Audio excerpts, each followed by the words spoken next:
prophétie est comme un mécanisme lancé, très précis. Plus inquiétant, la liste s'achève par une sentence. Un seul paragraphe annonçant la fin de la papauté, la destruction de Rome et le jugement dernier dans quelques années. Dieu peut faire ce qu'il veut. Et s'il décide qu'il n'a plus besoin de la papauté, alors il n'y aura plus la papauté. Pour Malachie, François est le dernier pape. Il y aura une fin du monde, il y aura donc forcément un dernier pape. Qu'est-ce qui va se passer? Il va se passer l'écroulement de Rome. C'est ça qu'on nous dit. François est-il le dernier pape? Priez pour moi. La fin du monde est-elle annoncée? Ou n'est-ce qu'une prophétie apocalyptique de plus? Tout est sous nos yeux et nous ne voyons rien. Justement, regardons la prophétie des papes en détail, car au cours des siècles, elle aurait fait ses preuves.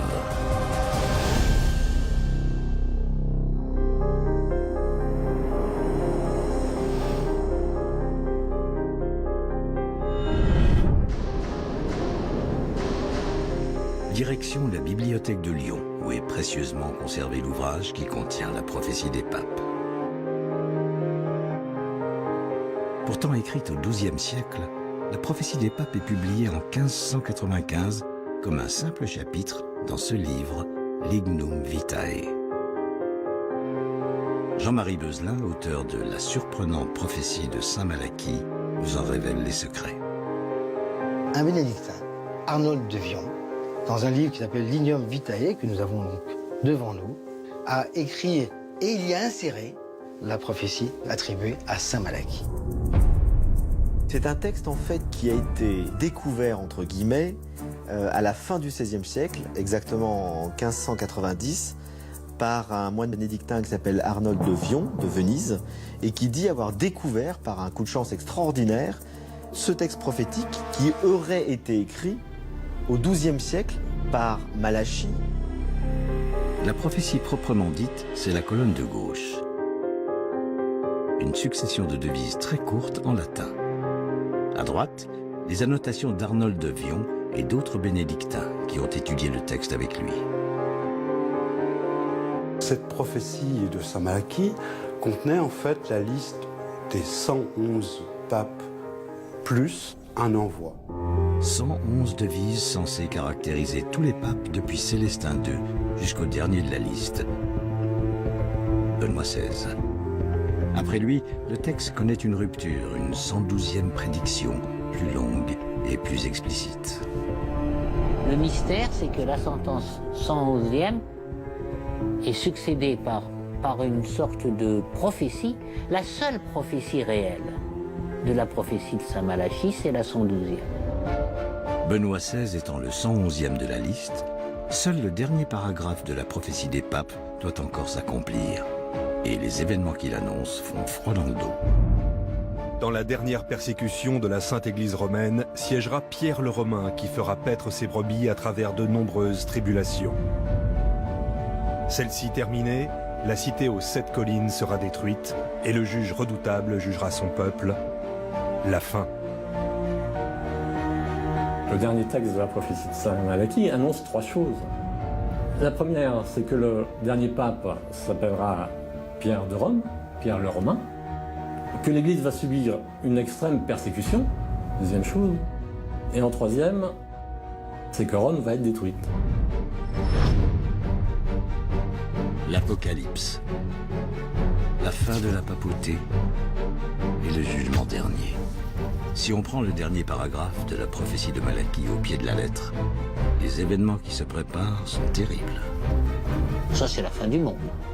C'est le jugement dernier. Donc on nous dit froidement que le pape François va connaître le jugement dernier et nous avec. Selon différentes interprétations de la prophétie, François serait ce fameux pape, celui qui connaîtra la fin. Pour Malachie, François est le dernier pape. Son pontificat marquerait alors la fin du compte à rebours. On arrive à un écueil maintenant, que va-t-il se passer? Grand moment. Mais faut-il y croire? Qui est ce mystérieux Malachie d'Arma? Et comment a-t-il prophétisé la fin? Malachie, de son nom irlandais, Omorgair, né dans une petite bourgade du nord de l'Irlande en 1095. L'Irlande, à cette époque-là, bien que rattachée à Rome, avait conservé cette tradition celtique. Donc le catholicisme gagnait du terrain, mais il n'était pas encore majoritaire. Il a été nommé évêque d'Irlande par le pape de l'époque. Il a eu toute une carrière de bénédictin. Il était très proche de Bernard de Clairvaux. Jeune catholique, Saint Malachie gravit les échelons à une vitesse considérable. À 25 ans, il est prêtre. Très rapidement, il devient primat d'Irlande, donc le premier des catholiques d'Irlande. En 1140, il a, au cours de la nuit, des visions. Non pas n'importe quelle vision, mais la vision de tous les papes, depuis Célestin II, 1143, jusqu'au dernier, et ce, par une locution latine, une formule latine.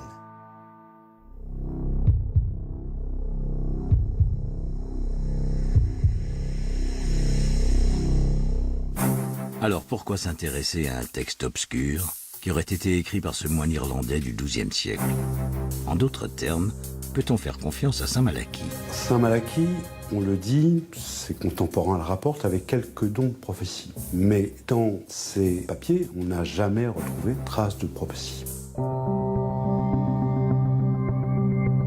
Pour trouver trace des dons prophétiques de Saint Malachie, il faut se rapprocher de sa biographie écrite par son ami Saint Bernard de Clairvaux. Il souligne que Saint Malachie est doué de prévision et qu'il a même prévu sa mort. À des religieux qui lui demandaient où il souhaitait mourir, le moine irlandais répondit à Clairvaux. Et quand? Le jour de la fête des morts, soit le 2 novembre. La même année, en 1148, en route vers Rome, Malachie tomba malade. Il s'arrêta chez son ami Saint Bernard, à Clairvaux, où il mourut le 2 novembre. Mais cela ne suffit pas pour faire de Malachie un grand prophète. Le seul moyen de croire un prophète, c'est qu'il a fait ses preuves avant. Pour cela, replongeons-nous dans la liste des 111 papes que Malachie nous aurait légués. Première devise, Ex Castro Tiberis, du château du Tibre. Célestin II, il est né à Città di Castello, la ville du château, anciennement appelée Tifernum, qui a la même racine que le mot Tibre. Deuxième devise, Inimicius expulsus. L'ennemi chassé désigne Lucius II, qui a été chassé de Rome par le Sénat, principal ennemi de l'Église à cette époque. Troisième devise, Ex Magnitudine Montis, issu de Montemagno. Avant de devenir pape, Eugène III s'appelait Bernardo Paganelli di Montemagno. Et on pourrait continuer. Toutes les devises font rêver. Et font rêver à partir de symboles de l'intérieur de l'Église. Depuis près de 900 ans, l'histoire de la papauté semble écrite sur ces quelques morceaux de papier. Le moine bénédictin Arnold de Vion aurait découvert et publié un texte prophétique au XVIe siècle. Selon lui, Saint Malachie, un religieux haut gradé, aurait écrit cette prophétie des papes au XIIe siècle. Une prophétie crédible qui se vérifie de conclave en conclave. De quoi attirer l'attention de l'Église à l'époque et d'autant plus aujourd'hui. Alors que la dernière sentence, irrévocable, devrait frapper d'ici peu, comment le Vatican a-t-il pu passer à côté de ce texte? Comment l'Église réagit-elle face à la prédiction de sa propre destruction?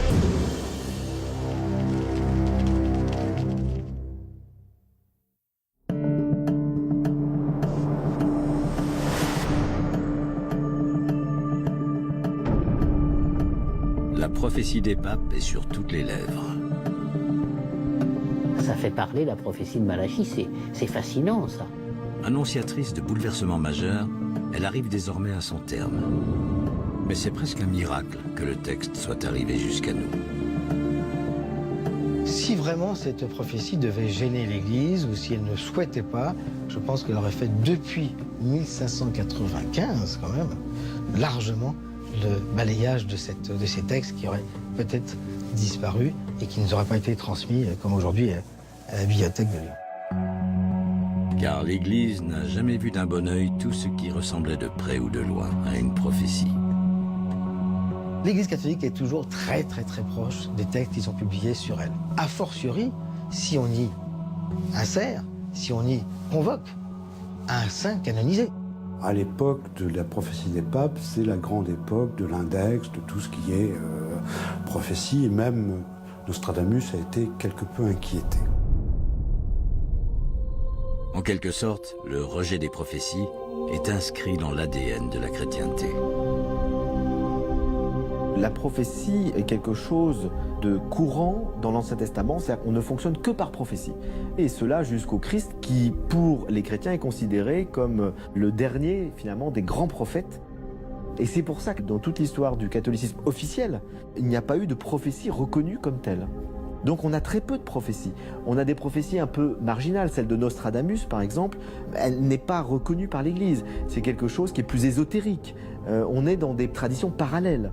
Ce qui fait qu'il est très très rare d'avoir une prophétie comme ça qui vienne d'un moine bénédictin au sein de l'institution. Et c'est pour ça qu'il y a eu beaucoup de méfiance envers elle. Une prophétie qui émane d'un religieux, ça frise l'hérésie. Et pourtant, d'une certaine manière, l'apparition de la prophétie des papes arrive au bon moment. Le texte va servir l'Église. Le plus simple, c'était de réfuter clairement et de dire, écoutez, c'est du délire, ça va pas, on met n'importe quoi dans ces devises. Mais je pense que l'Église s'est rendue compte assez vite de l'intérêt d'une telle prophétie. Parce qu'elle suscite la prudence, pas simplement l'imaginaire. Et elle souligne encore une fois l'importance que peut avoir un pape pour l'évolution. À l'époque où la prophétie des papes apparaît, l'Église s'ouvre un peu et surtout, elle a besoin d'être rassurante. Au fond, il y a quand même eu un intérêt pour cette prophétie par un certain nombre d'ecclésiastiques et notamment de papes pour plusieurs raisons. D'abord parce qu'elle apparaît à la Renaissance, à une époque férue d'ésotérisme. Le texte nous parvient à la fin du XVIe siècle parce que le monde est en grande ébullition avec la venue des protestants qui est le spectre de l'apocalypse et sans arrêt sur les lèvres de chaque chrétien qui voit les œuvres de l'antéchrist, du diable un peu partout. Donc en fait, cette prophétie va quelque part rassurer le monde. Donc même l'Église ne rejette pas ce phénomène prophétique donnant la liste de leurs papes. Et pour cause, saint Malachie annonce 111 papes. Lorsque sa prophétie est publiée, il en reste encore près de 40 à venir. L'avenir de la papauté devient assuré grâce à cette liste. Cela expliquerait donc pourquoi la prophétie des papes n'a pas été écartée à l'époque. Mais qu'en est-il aujourd'hui? Que pense l'Église de ce texte? C'est un texte dont j'ai très peu entendu parler ici, qui est considéré comme une légende parmi beaucoup d'autres légendes de façon anecdotique et qui ne rentre pas dans les analyses habituelles et ordinaires de l'Église. Est-ce qu'on parle de ce texte dans l'Église? Pas du tout. Pas du tout, du tout. C'est un texte très populaire parce qu'il provoque des fantasmes et des films. Voilà, ça fait rêver, mais c'est un peu n'importe quoi. Condamner un texte, c'est lui donner de la publicité encore plus forte. Donc c'est vraiment pas la peine, quoi. Non, franchement, c'est pas la peine. L'Église n'a pourtant pas hésité à condamner un roman qui n'était certainement pas en manque de notoriété, le célèbre Da Vinci Code de Dan Brown. Un best-seller vendu à plus de 86 millions d'exemplaires et boycotté par les églises du monde entier. On parle du Da Vinci Code, qui a été lu par des millions de lecteurs dans le monde entier. Il faut savoir que le numéro 2 du préfet pour la Congrégation pour la foi, donc l'ex-Inquisition, a fait sortir des phrases absolument terribles en disant qu'aucun catholique dans le monde ne devait lire ni voir le film de Dan Brown, issu du livre de Dan Brown. Alors comment le Vatican, si protocolaire, peut-il encore fermer les yeux sur une prophétie annonçant son propre leader comme étant le dernier? Le Vatican, disons, n'en parle pas officiellement, mais elle est très connue, universellement connue. Le Vatican est trop prudent, comment dire, trop attentif pour se faire officiellement, se faire le porte-voix officiel d'un tel texte. Alors que maintenant, la prophétie pourrait se retourner contre eux.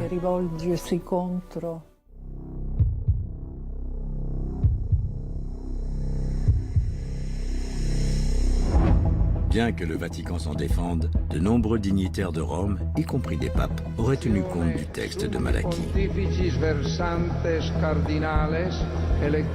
Après, effectivement, je crois que certains papes vont y croire totalement, d'autres pas du tout, pour des raisons de foi personnelles, et certains vont l'utiliser politiquement. Pie XI, pape entre les deux guerres, dans son encyclique Mit brennender Sorge, ferait un clin d'œil à Malachie. Il exhorte les fidèles à opposer à la force matérielle des oppresseurs de l'Église l'intrépidité d'une foi profonde. La devise de Pie XI dans la prophétie, la foi intrépide. Depuis le XVIe siècle, c'est même une sorte de jeu qui se serait installé. Un échange entre les papes et la prophétie. À tel point qu'on ne sait plus si c'est la prophétie qui prédit l'avenir de l'Église ou si c'est l'Église qui marche dans les pas de la prophétie. Par exemple, au XVIIe et XVIIIe siècle, plusieurs papes feront frapper des médailles à leur effigie, gravées de leurs devises prophétiques. L'exemple le plus frappant, c'est Jean XXIII. Jean XXIII qui, le jour de son intronisation, va citer son prédécesseur, Pie XII, par la formule, la locution latine de la prophétie de Malachie. Mais aujourd'hui, plus un mot de la part des représentants de l'Église. Le silence n'est pas absence de communication. Le silence même constitue la communication. Le silence. C'est par son biais que l'Église communiquerait sur la prophétie des papes. Ni réfuté ni reconnu, le Vatican conserve le mystère et les fantasmes autour de ces devises qui pourraient tous nous conduire à notre perte. Et si la prophétie des papes pouvait encore servir l'Église? Et si Saint Malachie avait écrit un texte prophétique et politique?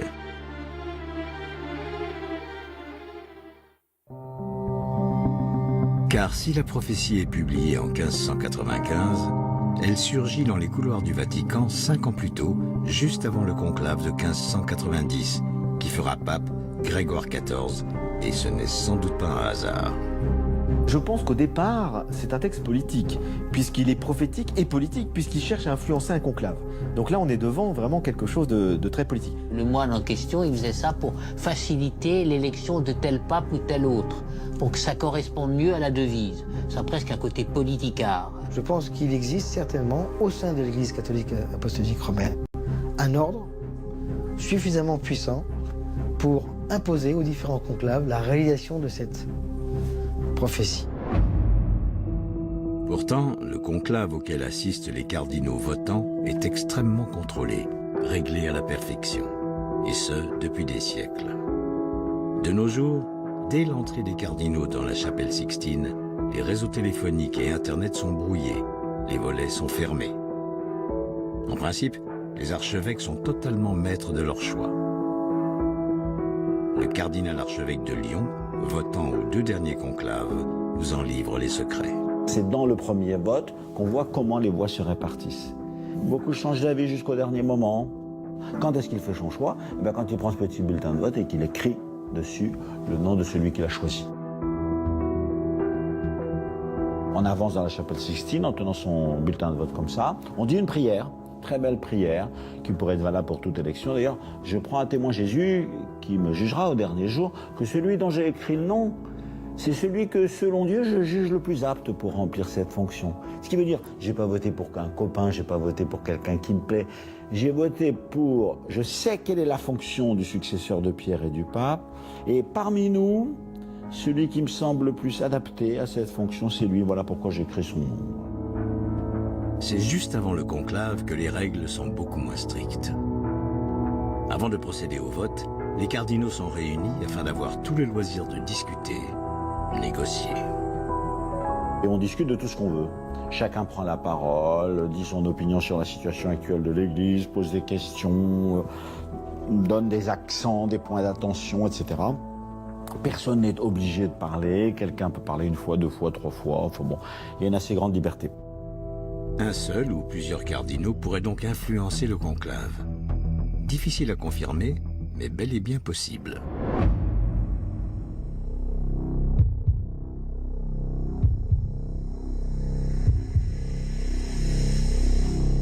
Prophétique, politique, une chose est sûre, la prophétie des papes aurait donc un vrai rôle à jouer. Et si l'on prend en compte l'hypothèse politique, le Vatican lui-même aurait pu écrire ou faire écrire cette prophétie. Pour le savoir, il faut d'abord se demander si Malachie Dharma a vraiment écrit cette prophétie ou s'il n'est finalement qu'un prête-nom.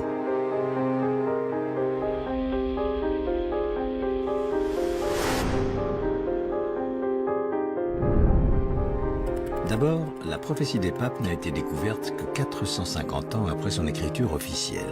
Voilà qui a de quoi éveiller les soupçons. À cette époque, conserver un manuscrit jamais publié semblait être de l'ordre du miracle. Ensuite, cette prophétie des papes semble prédire l'avenir de l'Église avec énormément de précision. Trop de précision. Serait-elle trop belle pour être vraie? Ça colle tout à fait bien. Mais ce qui est toujours délicat, c'est d'attribuer justement cette prophétie à saint Malachie, alors qu'à mon avis, il n'en est pas l'auteur. Aujourd'hui, la majorité des spécialistes s'accordent sur ce point. Tout prouve que Malachie n'a jamais fait de prophétie. Je crois que plus personne ne répond malheureusement cette idée que saint Malachie ait écrit lui-même les prophéties de Malachie. Je crois que ça ne tient plus. Effectivement, des faits troublants attesteraient que le véritable auteur de la prophétie des papes n'est pas Malachie. En effet, ce texte prophétique n'aurait pas été écrit au XIIe siècle, mais au moins 400 ans après. Comment le savons-nous?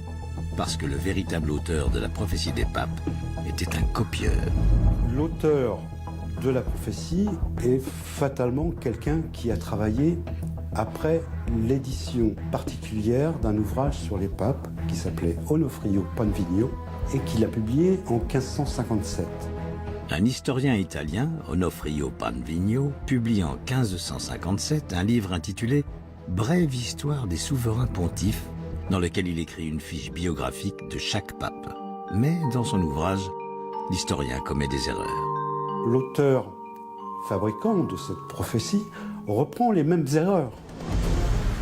Par exemple, dans le livre de Panvigno paru en 1557, le pape Eugène IV est dit appartenir à l'ordre des Célestins, une caractéristique reprise par l'auteur de la prophétie des papes. La devise d'Eugène IV est la louve célestine. Oui, mais voilà, Eugène IV n'était pas célestin, il était augustin. Deuxième exemple, dans la prophétie des papes, la devise attribuée à Jean XXII est du cordonnier d'Ossa. Ce pape est bien né dans la ville d'Ossa, mais Jean XXII n'était pas fils de cordonnier, il était fils de banquier. Une erreur que l'on retrouve encore une fois dans l'ouvrage d'Onofrio Panvigno. À l'école, quand deux élèves font les mêmes erreurs, c'est qu'ils ont copié l'un sur l'autre. L'auteur de la prophétie des papes a copié sur le livre de l'historien italien. Donc on sait pertinemment que cette prophétie a été rédigée après 1557. Mais alors, pourquoi l'auteur n'a-t-il pas signé son texte? Pourquoi l'attribuer à un moine irlandais devenu saint? L'Irlande, c'est le pays un tout petit peu des prophéties, des mystères, presque du côté occulte de l'Église catholique. Elle est attribuée à Malachie, comme le font beaucoup de chrétiens dans l'histoire. On attribue très souvent des évangiles à des gens qui ne les ont pas écrits. Il est possible que Jean n'ait pas été l'auteur du 4e évangile, mais on l'attribue à Jean. C'est valable pour tous les évangiles apocryphes. Lorsqu'on attribue l'évangile de Judas, on sait que cet évangile a été écrit au IIe siècle. Judas était mort depuis longtemps, mais on l'attribue à un personnage célèbre. Donc lorsqu'on veut donner du poids à un texte, on l'attribue à un personnage célèbre d'avant. Donc finalement, il est très probable que ce texte a été inventé au XVIe siècle et attribué à un moine du XIIe siècle pour lui donner beaucoup plus d'autorité. Le texte prend un peu plus de force si vous l'attribuez à saint Malachie qu'à Arnold de Vion. Se pourrait-il qu'Arnold de Vion n'ait pas découvert ce texte? Aurait-il pu l'écrire lui-même? Ou l'aurait-il commandé à un autre prophète avant de l'attribuer à un saint irlandais? Si la prophétie des papes n'a pas été écrite au XIIe siècle, mais à la fin du XVIe siècle, il est bien normal que les premières devises correspondent aux papes successifs. Si on peut raisonnablement penser que toutes les prophéties qui sont depuis 1140 à 1585 datent de la connaissance pour un certain nombre du texte inventé. Que peut-on penser de celles qui viennent après, alors que le texte est déjà publié? Curieusement, on constate que certaines devises collent très bien avec les papes qui ont suivi au XVIe siècle, XVIIe siècle, et XVIIIe, XIXe, et même XXe. Cela, nous allons le vérifier. Pie VI est devenu pape en 1775, presque 2 siècles après la publication de la prophétie. Sa devise dans la prophétie, Peregrinus Apostolicus, le voyageur apostolique. Or, Pie VI a effectué plusieurs voyages à l'étranger. Pas très convaincant, sauf qu'avant lui, aucun pape n'avait plus quitté l'Italie depuis plusieurs siècles.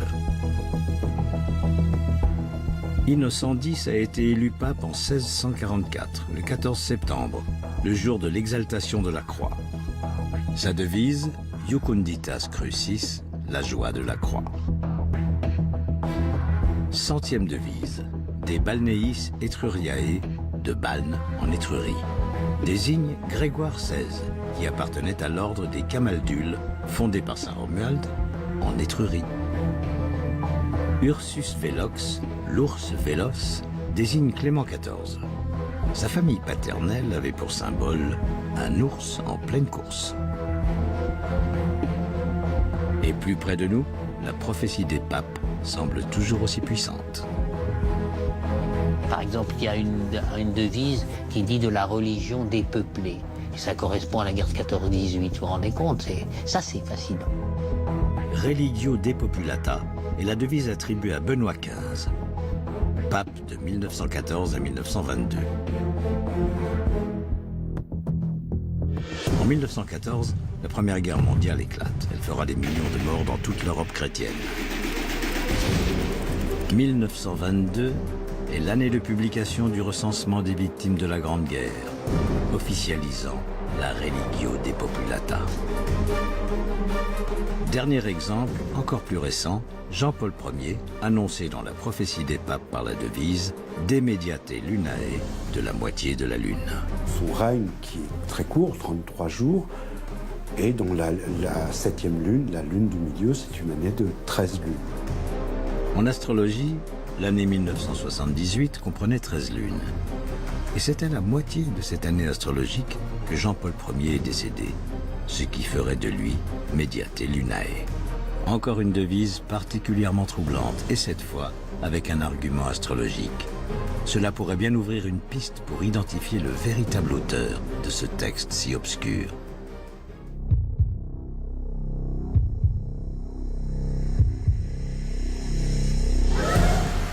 La prophétie des papes est donc entourée d'une zone d'ombre difficile à dissiper. Écrite au XIIe ou au XVIe siècle. Un texte à la fois prophétique et politique. On ne sait finalement que peu de choses de cette mystérieuse prophétie, pourtant si crédible. Beaucoup de questions se posent. Parmi elles, qui est le véritable auteur de la prophétie? On peut d'ores et déjà éliminer saint Malachie. Alors qui? Arnold de Vion? Aurait-il menti en affirmant avoir trouvé ce texte? L'aurait-il commandé à quelqu'un? Et si c'était l'Église qui avait ordonné l'écriture de cette liste? Qui peut bien avoir écrit la prophétie des papes?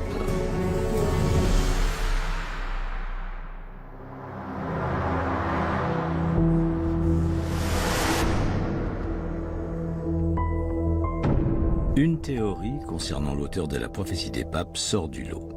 Selon plusieurs spécialistes, il s'agirait d'un prophète particulièrement connu du grand public. Un prophète ayant bien vécu au XVIe siècle, puisqu'il a recopié les erreurs d'un livre paru en 1557. Un prophète intéressé par les souverains pontifes et l'Église catholique. Un prophète féru d'astrologie. Certaines devises y font clairement référence. Sans oublier que ce mystérieux auteur doit être reconnu de son temps et avoir fait ses preuves. Un seul nom peut venir sur cette prophétie, c'est Michel de Notre-Dame, alias Nostradamus. Je pense que Nostradamus est effectivement le rédacteur, le créateur de cette liste des papes. Quelles sont les preuves qui permettraient d'arriver à cette conclusion? Tout d'abord, Arnold de Vion et Nostradamus ont vécu à la même époque, au XVIe siècle. Ils sont nés tous les deux en France, dans le sud. Arnold de Vion aurait donc pu retrouver les écrits de Nostradamus. Sans oublier qu'il est un prophète reconnu, peut-être même le plus célèbre du monde, en dehors de ceux évoqués dans la Bible ou le Coran. Mais au XVIe siècle, le prophète est dans le collimateur de l'Église. Il aurait donc pu écrire la prophétie des papes sans la revendiquer. Autre point fort de la théorie selon laquelle Nostradamus serait l'auteur, ses sujets de prédilection. L'un des sujets principaux des quatrains de Nostradamus, premièrement, c'est les grands des églises, parce qu'il ne parle pas que d'une église, et puis des grands des gouvernements, soit royaume, présidence ou autre. C'est les deux préoccupations qu'on va retrouver chez Nostradamus. Nostradamus est également féru d'astrologie. Nostradamus emploie comme système de datation, en fait, c'est l'astrologie. Il dit lui-même qu'il s'est concentré sur les thèmes astrologiques, sur les figures astrologiques, et qu'il a sorti des prophéties futures. D'autres arguments permettent encore de retomber sur Nostradamus. Passionné de codes, de chiffres, et connu pour jouer avec ses lecteurs. Pour bien comprendre les prophéties, il faut parler un peu de chiffres, puisqu'il y a 111 devises. 111, c'est aussi, par exemple, la décomposition de la lettre Aleph en hébreu. Pour ma part, j'attribuerais la rédaction définitive du texte à quelqu'un qui connaissait la Kabbale et qui connaissait l'hébreu. Là encore, cela correspond à Nostradamus. Il est né à Saint-Rémy de Provence en 1503, d'ancêtre juif. Ses grands-parents s'étaient convertis au catholicisme, mais n'en oubliez pas l'étude des textes anciens, du grec, du latin, de l'hébreu et de bien d'autres langues. Mais les prophéties revendiquées par Nostradamus sont-elles à la hauteur de la prophétie des papes? Voici ces célèbres centuries publiées en 1555. Une centurie est un ensemble de 100 quatrains prophétiques. Et si on les lit attentivement, on ne peut être que très troublé. Dans le 20e quatrain de la 9e centurie, Nostradamus évoque un homme venu à Varennes de nuit, en passant par Voltorte, Herne et la Pierre Blanche. Un homme qui fut cause de tempêtes, de feu et de sang. Le 21 juin 1791, de nuit, Louis XVI fuit Paris pour échapper aux révolutionnaires. Après être passé par les lieux-dits Voltorte, Herne et la Pierre Blanche, il est arrêté à Varennes. La tempête révolutionnaire aura raison de lui et il aura la tête tranchée. Presque 250 ans avant les événements, ce quatrain de Nostradamus donne les noms de 4 lieux empruntés par Louis XVI cette célèbre nuit. Et ce n'est pas tout. Il y a d'autres passages dans la prophétie de Nostradamus sur des faits qui sont évidents. Notamment le fait qu'un roi de France est mort suite à une joute, où il a eu crevé. Je crois que c'est le plus évident en fait. Ce fameux quatrain, paru en 1555, le voici. Le lion jeune, le vieux surmontera. En chant bellique par singulière duel, dans cage d'or les yeux lui crèvera. 2 classes, une, puis mourir de mort cruelle. 4 ans après sa publication, le 30 juin 1559, Henri II, roi de France, participe à une joute, un duel amical lors du double mariage de sa fille Élisabeth et de sa sœur Marguerite. Sur le champ bellique, Henri II affronte le jeune comte de Montgomery, dont les armes représentaient un lion. Les 2 lions s'élancent. La lance de Montgomery se brise alors et un éclat vient se planter dans l'œil d'Henri II. La visière de son aume doré était levée. Quelques jours plus tard, le roi décède des suites de cette blessure. On est en train de dire que Nostradamus c'est une blague, c'est du bidon, c'est faux. Nostradamus doit être pris au sérieux. Si Si Nostradamus a effectivement rédigé la prophétie des papes, cela pourrait renforcer ce texte et son présage final. Mais en est-il vraiment l'auteur? Les avis divergent. J'ai l'impression que c'est trop gros. Non. Il ne se serait pas pris comme ça. Il aurait fait des longues phrases, des longues devises. Avec des symboles. Là, c'est quand même très ramassé. Il y a très peu de devises qui sont longues. Alors qui d'autre pourrait être l'auteur de la prophétie des papes? Il va sans dire qu'on peut s'interroger légitimement sur l'origine de l'auteur qui a écrit cette prophétie. Et Arnold de Vion fait partie naturellement de ceux qui peuvent l'avoir écrit. Je crois que c'est le moine bénédictin. Je crois que c'est quand même Arnold Vion, je le crois. Nostradamus, de Vion, un prophète ou un moine, ces deux personnages auraient bien pu écrire la prophétie des papes. Lequel? Le secret s'est perdu au fil des siècles. La prophétie de Malachie, au fond, qu'importe l'auteur. Ce qui est important, c'est les devises. Reste, cela étant dit, la question centrale, à qui profite le crime? La prophétie des papes n'est donc pas qu'une légende inventée pour annoncer une nouvelle fin du monde. Elle serait bien un outil puissant qui conduirait l'Église et ses institutions vers un changement brutal et définitif. Un texte qui pourrait donc avoir été écrit afin d'influencer les différents conclaves. C'est vrai qu'à chaque fois qu'un pape meurt et qu'un autre est élu, on reparle de la prophétie de Malachie. Ça, c'est assez curieux. Les actes des papes eux-mêmes semblent guidés par la prophétie. On s'aperçoit qu'avec la prophétie de Saint Malachie, de nombreux papes ont utilisé ces devises. En tous les cas, il est un homme du XXe siècle qui est sans aucun doute le plus représentatif de l'application de la prophétie au sein de l'Église. Cet homme, ce pape, se nomme Jean XXIII. Alors que les rumeurs le disent franc-maçon, cet évêque, un illustre inconnu, élu seulement au 3e tour du conclave de 1958, a entrepris le renouveau de l'Église, un renouveau qui s'inscrirait dans l'application funeste du dernier paragraphe de la prophétie. Ce renouveau que nous allons vous raconter se nomme Vatican II. Le pape Jean XXIII, de manière presque prophétique, a voulu le Concile Vatican II et l'a entamé. Vatican II est toujours d'actualité et entraînerait l'Église vers la fin de la papauté. Mais Jean XXIII n'aurait pas seulement mis en application la prophétie des papes, il aurait lui-même été un prophète puissant, reconnu par l'Église. Je crois qu'il était prophète, Jean XXIII. Selon lui, le jugement dernier est imminent. Qui est donc cet homme moderne que même le pape François a souhaité canoniser en urgence à son arrivée?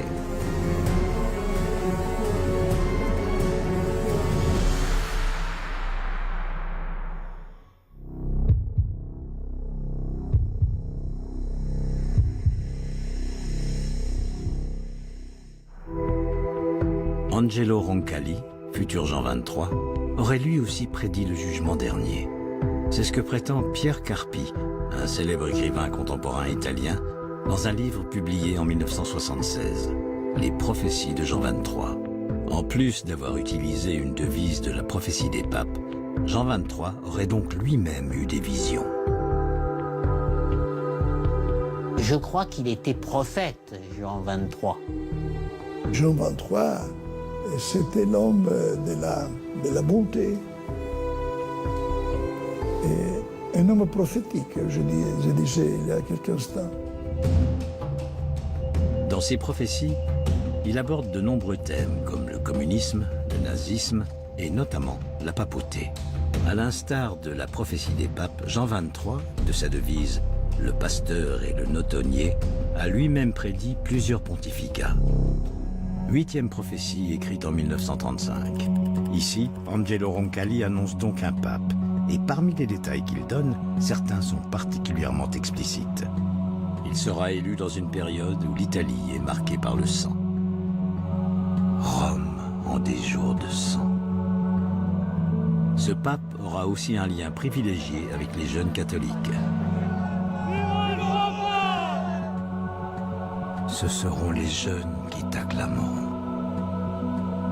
Enfin, ce pape sera blessé, mais la plaie se refermera. Ton unique blessure se fermera. Cette fiche signalétique correspond tout à fait à un souverain pontife bien connu, Jean-Paul II. Élu en 1978, au beau milieu des années de plomb en Italie. Jean-Paul II, créateur des Journées mondiales de la jeunesse. Jean-Paul II, victime d'un attentat en 1981, dont il réchappera in extremis.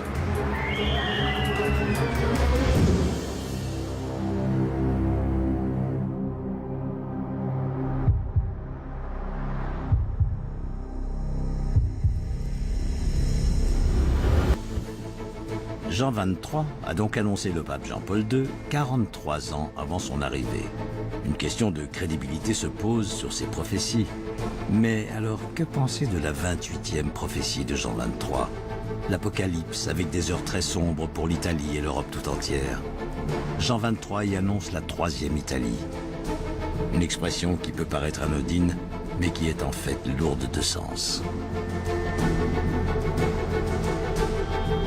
Pour le pape Jean XXIII, dans ses prophéties, il annonce la 3e Italie, c'est-à-dire après l'Italie romaine, les républicains romains, après l'Italie catholique, il annonce la 3e Italie, c'est-à-dire une nouvelle Italie, après une période très difficile. Une 3e Italie après l'Italie catholique, le présage est clair. C'est la fin de la papauté, sinon la fin du monde. Prophétie des papes, prophétie de Jean XXIII. Déjà 2 textes, étroitement liés et particulièrement crédibles, qui annoncent la fin de Rome et pire, du monde. Le pape Jean XXIII, en plus d'avoir délibérément cité la prophétie des papes pendant son pontificat, aurait lui aussi eu des visions. Comment l'Église peut-elle accepter un tel affront? Eh bien là encore, de la même façon que pour la prophétie des papes, le Vatican n'y prête pas attention, officiellement. On se contente d'étudier les très nombreux textes publiés par les papes, aussi bien par Jean XXIII que par les autres. Donc malheureusement, je crois que je n'ai pas grand-chose à préciser sur ces textes de Jean XXIII. Difficile de croire que les écrits d'un pape passent inaperçus à Rome. L'Église ne condamnera jamais le texte, mais en plus, elle va jusqu'à canoniser Jean XXIII, et de façon exceptionnelle. C'est surprenant. On aurait pu faire successivement 2 canonisations. Selon les spécialistes de la prophétie, comment ne pas y voir une reconnaissance de ce qu'a fait, écrit et dit le pape Jean XXIII. 27 avril 2014, place Saint-Pierre, Vatican. 800 000 pèlerins du monde entier sont venus assister à un événement hors du commun. Pour la première fois dans l'histoire de l'Église, 2 papes vont être canonisés, c'est-à-dire déclarés saints, et en même temps. Toujours plus surprenant, cette double canonisation a lieu en présence de 2 autres papes, François qui préside et Benoît XVI, pape émérite. Très vite, l'événement est surnommé la messe aux 4 papes. Jamais l'Église catholique apostolique romaine n'a vécu ça. On est dans quelque chose d'absolument époustouflant. Le fait que le pape François choisisse ces 2 papes, c'est très très fort pour continuer le chemin. Il y a un texte, une des prophéties, donc sur les 32, qui semblerait expliquer que l'Église catholique va se retrouver à un moment donné avec 2 têtes et une seule mère l'Église, 2 têtes, 2 empereurs. C'est un petit peu le cas de figure auquel on peut penser maintenant avec Benoît XVI et sa renonciation et le pape François qui a été élu. Quel est donc le message que François a voulu faire passer au monde entier? Jean XXIII avait prophétisé l'arrivée de Jean-Paul II. Il a entrepris le concile Vatican II qui pourrait entraîner la fin de la papauté. Jean-Paul II l'a mise en application. Il était presque évident que ces 2 papes devaient être canonisés ensemble. François voulait-il rendre hommage à Vatican II? J'en suis convaincu, oui. Parce qu'on a besoin de Vatican II. Est-ce un hommage à Vatican II? On peut l'interpréter comme ça, dans la mesure où d'un côté, Vatican II a été ouvert par Jean XXIII et que ses prédécesseurs ont cherché à ne pas aller au-delà, mais au moins à le pérenniser. Une théorie qui se confirme puisque François a également béatifié Paul VI le 19 octobre 2014. Pape de 1963 à 1978, c'est lui qui a conclu Vatican II. Paul VI, c'était aussi Vatican II. Paul VI est le pape qui a pris la suite de Vatican II et qui l'a terminé. C'est quand même pas rien. Vatican II est l'événement le plus marquant de l'histoire de l'Église au XXe siècle. C'est un concile, une assemblée d'évêques du monde entier réunis afin de débattre de la direction que doit prendre l'Église catholique. Vatican II symbolise l'ouverture au monde moderne et le retour aux racines du christianisme. En bref, une Église plus simple et dans l'air du temps. Et si c'est bien Jean XXIII qui a ouvert ce concile en 1962, Jean-Paul II s'y est inscrit. Le pape Jean XXIII, de manière presque prophétique, a voulu le concile Vatican II et l'a entamé. Jean-Paul II, en revanche, a été l'un des pères fondateurs du concile. C'est très intéressant. Puis il a été l'homme que la vie a conduit à dialoguer avec le monde, mais toujours suivant les traces du concile Vatican II. Un Vatican II qui représenterait peut-être la réponse de Jean XXIII à ses propres visions, mais aussi à la prophétie des papes. J'appelle encore Vatican II une renaissance de l'Église, un éveil, un réveil de l'Église. La mission de Vatican II serait alors de sauver le destin de l'Église. La prophétie touche à sa fin. C'est la fin de la prophétie. Ça, c'est la fin de la prophétie. Après Vatican II, l'Église doit redoubler d'efforts si elle veut désamorcer la prophétie des papes. Je pense qu'on est au XXIe siècle et que l'Église ne survivra pas 2000 ans encore s'il est fondé sur les mêmes bases que les siècles précédents. Vous allez voir, on n'est pas à une surprise près. Et je ne suis pas du tout un oiseau de mauvais augure.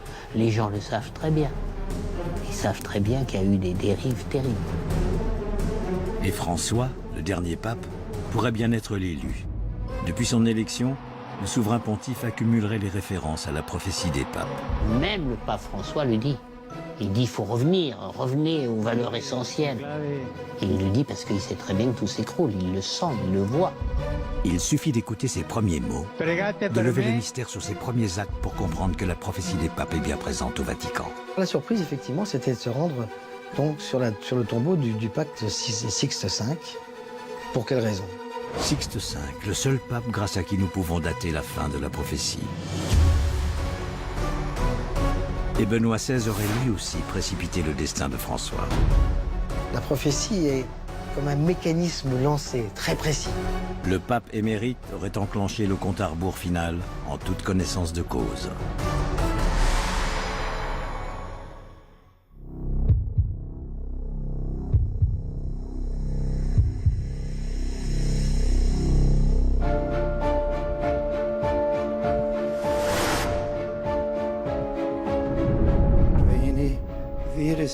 Benoît XVI, désigné par la prophétie des papes comme Gloria Olivae, la gloire de l'olivier, la 111e devise, tient une place capitale dans la liste des derniers papes.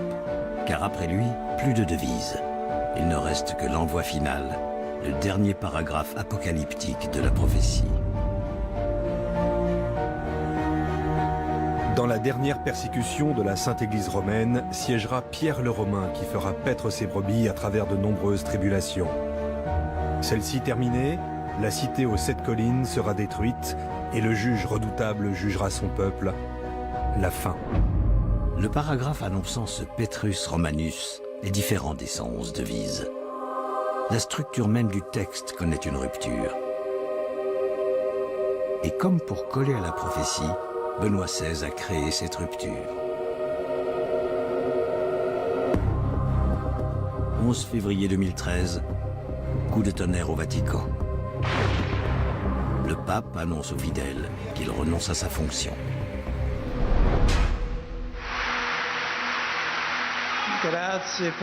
Merci pour votre sympathie. J'ai décidé de renoncer au ministère que le Seigneur m'a confié depuis le 19 avril 2005. C'est assez fascinant. C'est-à-dire qu'il y a 111 devises, on arrive à la 111e, c'est Benoît XVI, a priori.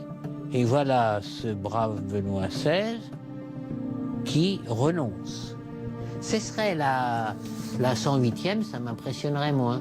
On dirait, bon, à la limite, ce pape s'est retiré, puis il y en a un autre qui... Bon, tandis que là, c'est à la fin du texte du Lignum Vitae, à la fin, que tout d'un coup, au lieu d'avoir une mort physique, on a quelqu'un qui se retire. Benoît XVI, par sa démission, permettrait à la prophétie d'arriver à son terme. Il entraîne son successeur sur le chemin de l'Apocalypse. 2 mots. Extraordinaire, je détache chacun des syllabes. Et ensuite, époustouflant. C'est la première fois dans l'Église catholique apostolique romaine qu'un pape vivant renonce de sa charge alors qu'il n'y a pas de guerre papale. D'autant plus que Benoît XVI ne démissionne pas comme ça un jour au hasard. Sa démission n'est pas le jour où il l'annonce, mais qu'elle sera effective le 28 février, jour de la Saint-Romain. Et que ce jour-là, le siège de Pierre sera vacant. Quelle belle rupture que cette démission de Benoît XVI. C'est extraordinaire. C'est quasiment un bras d'honneur à la curie romaine. C'est un bras d'honneur à tout ce qui se passe actuellement au sein de la papauté. Et c'est donc une rupture. Une rupture que le service de la communication du pape a encore bien du mal à digérer. Vous ne pouvez jamais imaginer ce qui s'est passé pour nous ce jour-là. C'était un jour de vacances. C'était l'anniversaire de l'État du Vatican, l'11 février. Alors, tous les bureaux étaient fermés, aussi les nôtres ici. Un journaliste m'appelle, il me demande confirmation si vraiment le pape avait démissionné. Et je ne savais rien. Ah! Au sein de l'Église, la surprise est de taille. La renonciation de Benoît XVI a été une surprise, fulgurante surprise. Moi, je m'y attendais pas, en ce sens que je l'avais vu peu de temps auparavant, et je l'avais trouvé très alerte, dans son esprit attentif à tout. On avait eu une très jolie discussion avec l'ensemble des évêques de notre province, où on était allé lui faire visite. Et je me dis, bah non, pour un monsieur de 85 ans, il va très bien, quoi. Bon, et puis il a donné sa démission, donc ça m'a étonné. Là encore, difficile de savoir si c'est la prophétie des papes qui connaît l'avenir, ou si elle l'influence. Benoît XVI aurait-il renoncé le 28 février, jour de la Saint-Romain, afin de laisser la place à l'élu, au Sauveur, à Pierre le Romain? Benoît XVI était-il simplement un pape de transition? Je crois que les cardinaux en conclave qui ont élu le successeur de Jean-Paul II, c'est-à-dire Benoît XVI, ont probablement, je n'en ai pas la preuve bien entendu, mais élu un pape de transition. En fait, je trouve que Benoît XVI, il a parfaitement rempli son rôle de transition après un pape gigantesque. Benoît XVI, un pape de transition? Probablement. Car selon les rumeurs, lors du conclave qu'il a élu en 2005, c'est bien José Mario Bergoglio, soit le futur pape François, qui aurait remporté les suffrages. On dit, mais on n'en a pas la preuve, qu'à ce conclave où Ratzinger a été élu Benoît XVI, déjà, on pensait à Bergoglio et à l'Argentin, quoi. Donc c'est des rumeurs, donc c'est des spéculations. Mais je ne sentais peut-être pas prêt. Je crois que le pape François, il tombe bien maintenant. Et je pense que ça aurait été trop rapidement s'il avait été élu peut-être à la place de Benoît XVI. Je crois qu'il y a un temps pour tout. Encore une fois, l'histoire de l'Église semble être écrite depuis des siècles dans la prophétie des papes. La prophétie est comme un mécanisme lancé, très précis. Les conclaves successifs n'ont qu'un seul objectif, c'est de la réaliser d'une manière ou d'une autre. Le pape François, premier jésuite de l'histoire de la papauté, verra-t-il la fin du monde? Sera-t-il le dernier pape?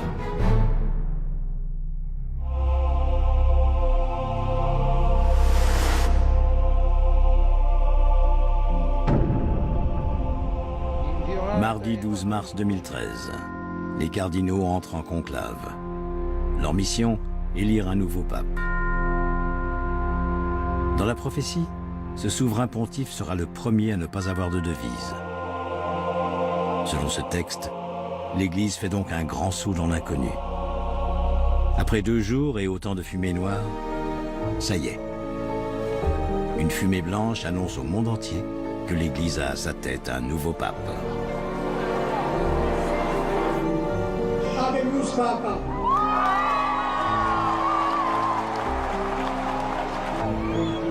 Les cloches de Rome peuvent résonner, propager la nouvelle à travers la ville et à travers le monde. Après 5 tours de scrutin, le cardinal argentin José Mario Bergoglio accède au sommet du Vatican. Sur la place Saint-Pierre, des centaines de milliers de fidèles en liesse découvrent le visage et la voix de leur nouveau guide. Frères et sœurs, bonsoir. Comme semble le prévoir la prophétie, est-il le dernier pape de l'histoire de l'Église catholique? Celui qui connaîtra la destruction de Rome? Prions pour tout le monde, parce que nous sommes une grande fraternité. François est-il conscient et préparé devant la terrible sentence de la prophétie des papes? Certains éléments laissent penser que ce serait le cas. Des éléments troublants. Tout d'abord, ce soir-là, le pape François a demandé à la foule une prière particulièrement surprenante. Une prière jamais demandée par aucun pape avant lui. Quelques mots, très forts, retransmis par les télévisions du monde entier. Avant, je vais vous demander quelque chose. Avant que l'évêque ne bénisse le peuple, je vais vous demander que vous priez le Seigneur pour qu'il me bénisse. Que le peuple demande au Seigneur de bénir son évêque.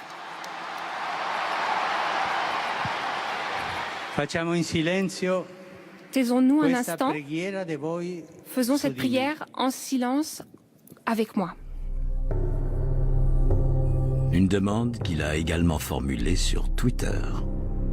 Mais surtout une requête qui a agité la toile et remis la prophétie des papes sur le devant de la scène. La première chose qu'il a demandé à la foule, priez pour moi. J'aurais pensé qu'il avait prié pour nous, dans le monde de chaos dans lequel on est. Non, c'est prier pour moi. On peut penser qu'il a conscience de la charge terrible qui lui a été échue. Et on peut penser qu'effectivement qu'il s'inquiète de la prophétie parce que à chaque conclave, la prophétie est vérifiée. Bien que cette phrase soit soumise à différentes interprétations, cela reste troublant. Deuxième élément, le pape François n'a pas un profil habituel. Est-ce un hasard s'il est le premier jésuite élu à la tête de l'Église? Le nouveau pontife semble être armé pour accomplir la prophétie. Les jésuites sont connus pour leur austérité, bien loin de l'image clinquante et opulente donnée par le Vatican. D'emblée, par le choix de son nom, le pape fraîchement élu semble vouloir remettre l'Église dans le droit chemin. Francesco è l'uomo della pace. E così François est l'homme de la paix. è venuto il nome. Et c'est ainsi qu'est entré ce nom dans mon cœur. Francesco d'Assisi. François d'Assise. E per me l'uomo C'est pour moi l'homme de la pauvreté, l'uomo della l'homme pace, de la paix, l'uomo che ama e l'homme qui est custodisce le il gardien creato. de la création. In questo momento anche En ce noi moment même, abbiamo nous avons une relation avec col la creato création una pas vraiment relazione excellente, tanto non? buona, no? E l'uomo che Et l'homme qui nous che ci donne dà cet questo esprit de paix, spirito di pace, l'uomo l'homme povero. pauvre. Ah, come Ah, vorrei una comme chiesa j'aimerais une povera. église pauvre Et per pour i les poveri. pauvres. Un pape humble, qui lave les pieds de prisonniers, qui refuse de loger dans l'appartement pontifical, qui porte une tenue plus sobre que ses prédécesseurs. Les premiers messages envoyés par le nouveau pape sont clairs. Il va y avoir du changement à Rome. Le faste extrême du Vatican vit peut-être ses derniers instants. Et si l'on en croit la prophétie, ces changements brutaux pourraient aller jusqu'à la fonction suprême elle-même. Ainsi, les premiers mots du pape François pourraient s'inscrire dans la droite ligne de la prophétie des papes. Il s'est présenté comme l'évêque de Rome. la première chose qu'il a dit sur le balcon de la place Saint-Pierre, « Je suis l'évêque de Rome ». Ce qui est vrai d'ailleurs, puisque le pape, avant d'être le pape, il est l'évêque de Rome. Mais c'est étonnant que ce soit la première chose qu'il ait dit. Donc certains ont relevé en disant, ben voilà, c'est une manière de se relier effectivement à la prophétie de Malachie, qui est manifester le caractère essentiellement romain du pape. Même le pape François le dit. Il dit, il faut revenez aux valeurs essentielles. Il le dit parce qu'il sait très bien que tout s'écroule, il le sent, il le voit. Le troisième élément qui ferait de François le dernier maillon de la prophétie est un acte éminemment parlant, sa première visite officielle. Jeudi 14 mars 2014, basilique Sainte-Marie-Majeure. C'est ce lieu que le pape François a choisi pour sa première visite. Officiellement, le nouveau souverain pontife est venu prier la Vierge. Effectivement, la basilique est dédiée à la Vierge et François se recueille quelques minutes devant une icône de la mère du Christ.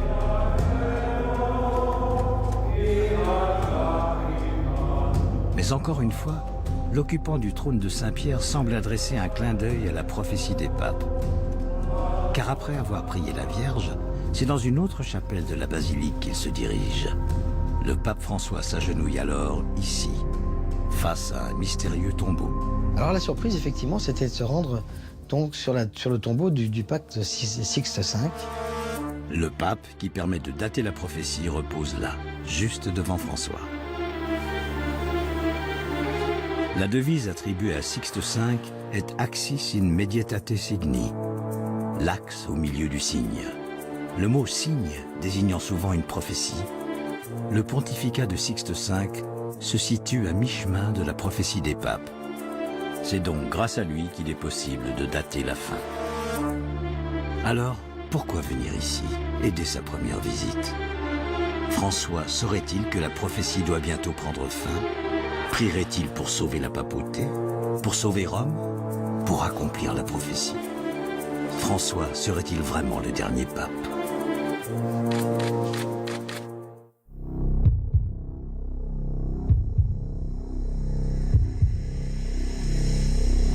Car selon une tradition orale parvenue jusqu'à nous, le texte publié en 1595 serait incomplet. Il manquerait une devise.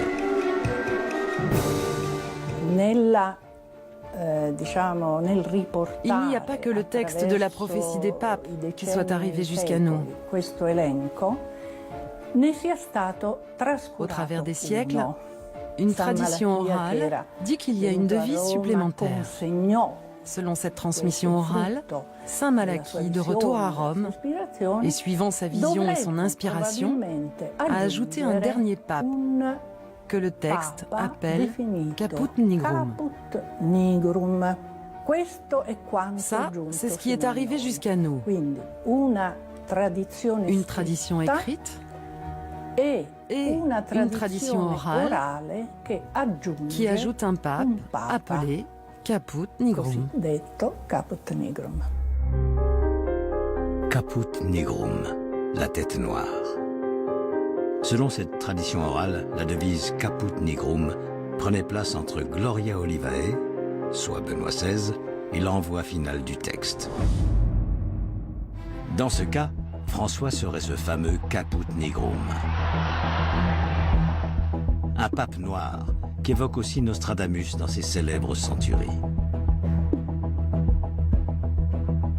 Dans de nombreux quatrains, c'est Rome et l'Italie qui sont visés. Et un quatrain, le 25e de la 6e centurie, évoque un personnage étrange qui doit combattre l'Antéchrist. Dans des temps troublés de l'Église, un jeune noir rouge prendra la hiérarchie. Un rouge, chez Nostradamus, c'est un cardinal. Un noir, un jésuite. S'il prend la hiérarchie, c'est qu'il devient pape. Il prophétise donc l'émergence d'un pape noir dans un contexte apocalyptique. François, le seul jésuite présent au conclave. François serait donc bel et bien ce pape noir dont tout le monde parle. Alors est-il le dernier ou l'avant-dernier pape? Caput Nigrum? Qui a été élu un jésuite. Or, le pape des jésuites, c'est un général, c'est ce qu'on appelle le pape noir. Le général des jésuites, c'est un pape noir. Donc, il y a une certaine, pour ceux qui s'y intéressent, occurrence. Et comme l'Église est peu avare d'occurrences qui n'ont pas de sens, il faut bien s'y intéresser. Ou Petrus Romanus. On pourrait raisonnablement penser, ce ne serait pas irraisonnable de le penser, que François puisse être ce Pierre le Romain. Doit-on croire en l'existence de cette devise manquante? Une chose est sûre, le fait que François soit un jésuite est l'élément clé qui fait de lui le candidat idéal pour désamorcer ou accomplir la prophétie. C'est un homme de discernement, il a une clairvoyance très grande, il a une exigence envers lui-même et une bonté équivalente à son exigence. C'est un pape qui se contente pas de parler, c'est un pape qui agit. Tout laisse à penser que François est considéré comme le sauveur. Mais comment en être certain? Observons une fois de plus les faits. François a engagé des réformes spectaculaires. Médias, finances, curie, tout est passé au crible. En fait, il est très réformateur avec l'air de ne pas y toucher, mais moi je dirais pas réformateur, je dirais réorganisateur. Et la réforme la plus significative est celle de la curie. Le pape François a nommé 8 cardinaux afin de l'aider à accomplir sa mission, le G8. Le système actuel du Vatican est un système complètement pyramidal, qui est héritier de l'histoire. Il n'a pas toujours été comme ça, mais ça fait quand même quelques siècles qui fonctionnent comme ça. Donc c'est une monarchie absolue. Donc il n'y a pas de contre-pouvoir, pratiquement. Et il veut clairement changer ça. Et c'est dans l'esprit de la prophétie des papes que François aurait renoncé à sa toute-puissance. Il n'y a plus de parole infaillible. Quand vous avez 8 personnes qui représentent les 8 régions du monde, la parole que vous dites n'est plus une parole de roi ou de pape, c'est une parole partagée.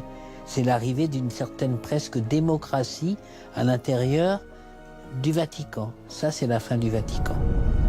François engagerait-il ces réformes afin de sauver l'Église de son triste sort ou voudrait-il accomplir la prophétie? Est-il l'un des derniers papes? Pour répondre à cette question, si au Vatican il n'est pas facile de faire parler les hommes, on peut tenter de faire parler la pierre. Rome, basilique Saint-Paul hors les murs. Une des 4 basiliques majeures de la ville aux 7 collines. Il y a plus de 1500 ans, ce site abritait déjà un édifice chrétien. C'est là que l'apôtre Saint Paul est enterré. Mais c'est aussi un rite très symbolique pour le Vatican. À l'intérieur de l'édifice, une frise représente tous les papes de l'histoire, depuis Saint-Pierre jusqu'à nos jours. Dans des médaillons dorés, un portrait en mosaïque représente chaque souverain pontife et les dates de son pontificat. L'abbé Edmund Power, en charge de cette basilique, a bien voulu nous en parler. À l'intérieur de la basilique Saint-Paul, nous avons une série de médaillons ou ronds en mosaïque pour tous les papes de l'histoire. Le premier est celui de Saint-Pierre et le dernier tout naturellement celui de François. Et comme le pape François est le souverain pontife actuel, son médaillon est éclairé par une lumière. Le portrait le plus récent est donc celui de François. Et l'Église, sans suivre à la lettre la prophétie des papes, a peut-être déjà prévu une fin de la papauté. On dit que lorsque toutes les places seront prises, ce sera la fin du monde.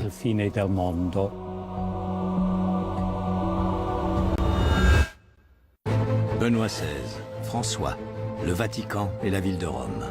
Tout le monde paraît savoir que la papauté va prendre fin. L'Église catholique n'est plus, elle n'a plus l'influence première qu'elle avait. Est-ce qu'on peut envisager la fin de la papauté si cette prophétie arrivait à son terme? La question se pose. Comment la prophétie des papes peut-elle guider le destin de l'Église depuis des siècles? C'est comme si le Vatican possédait une horloge interne. Inexorable. Véritable divination. La prophétie des papes arrivera-t-elle à son terme? C'est la fin de la prophétie. Ça, c'est la fin de la prophétie. François est-il le dernier? L'avant-dernier? Doit-on se préparer à l'Apocalypse? C'est pas une boule de cristal, une prophétie. C'est un esprit. Que va-t-il donc se passer? Le compte à rebours serait-il bientôt arrivé à son terme?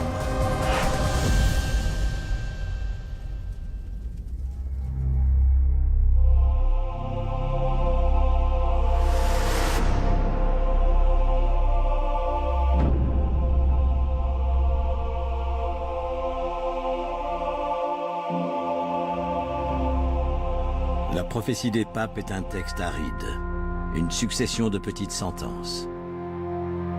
Pas de nom, pas de chiffres, pas de date. Les textes prophétiques sont cryptés et décryptables. Au moment voulu, c'est ça qui est absolument ahurissant.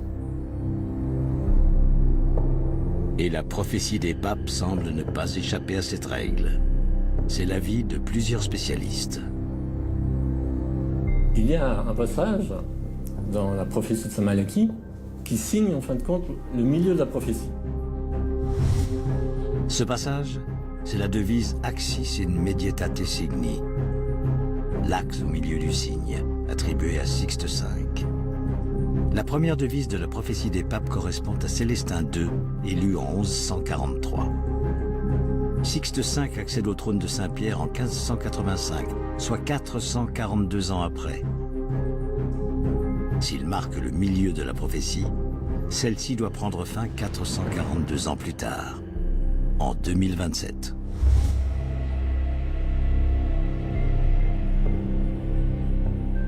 Tout ça, ça se tient d'une manière logique, rationnelle, sauf que c'est du rationnel qui se projette en prophétie. Et selon un autre prophète, le pape Jean XXIII, le jugement dernier aura lieu quelques années plus tard. Une des prophéties, donc sur les 32, qui semblerait expliquer que l'Église catholique va se retrouver à un moment donné avec deux têtes et une seule mère l'Église, deux têtes, deux empereurs. C'est un petit peu le cas de figure auquel on peut penser maintenant avec Benoît XVI et sa renonciation et le pape François qui a été élu, du vivant de Benoît XVI. Et puis il cite également, ce qui est assez remarquable, la fin 2000 ans plus l'âge du Christ. Selon Jean XXIII, l'Apocalypse serait donc pour 2033, date de la fin de ses prophéties. 2033. 2027. Deux textes, et pas des moindres, annoncent de grands troubles pour des dates non similaires, mais pas très éloignées. Et à y regarder de plus près, elle pourrait être encore moins éloignée qu'il n'y paraît. 27 novembre 2012, Benoît XVI publie son 3e livre consacré à Jésus. Dans cet ouvrage, le souverain pontife évoque la naissance du Christ. Selon lui, Jésus n'est pas né en l'an 0, mais un peu avant. Il a écrit un livre en disant ouvertement, ce qui est assez extraordinaire, que finalement on s'est trompé. La datation n'est pas la bonne. Il y a certainement 6 ans ou 7 ans d'écart. Cela ne change rien pour la datation de la prophétie des papes. C'est sa durée qui est codée. Mais pour le texte de Jean XXIII, cela change potentiellement tout. S'il y a bien un décalage de 6 ans en arrière de la naissance de Jésus, la date donnée par Jean XXIII, 2000 ans plus l'âge du Sauveur, pourrait arriver à échéance 6 ans plus tôt, soit en 2027. Encore une fois, les actes d'un souverain pontife vont dans le sens de la prophétie des papes, et mieux, la fait coïncider avec les prédictions de Jean XXIII. Pourquoi ces deux prophéties annoncent-elles la fin des temps? Que se passera-t-il en 2027?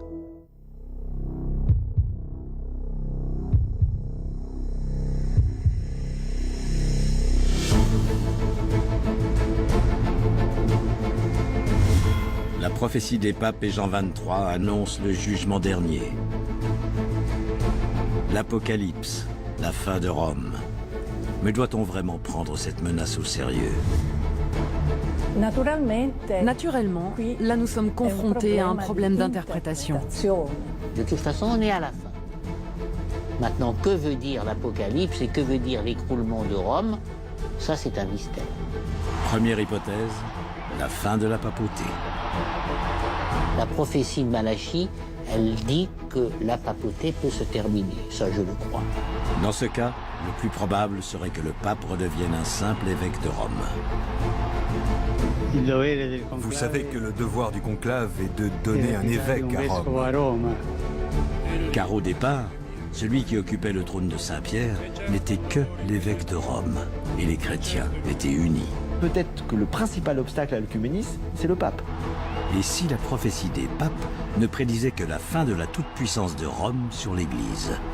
La prophétie de Malachie, c'est le rappel sans cesse à l'Église catholique que la papauté n'est pas une royauté, n'est pas une monarchie, mais quelque chose qui peut se transformer dans le sens de l'ouverture et de l'amour.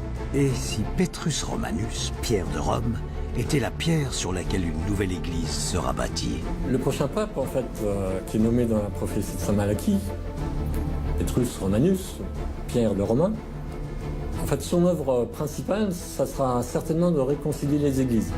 Un futur bien idéal face à une prophétie si funeste.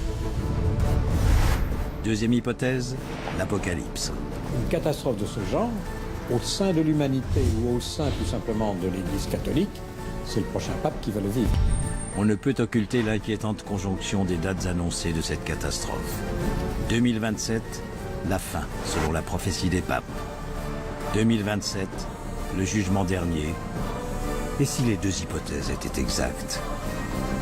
Et si la fin de la papauté coïncidait avec la fin des temps? Nous le saurons en 2027, date à laquelle s'accomplira peut-être la prophétie des papes.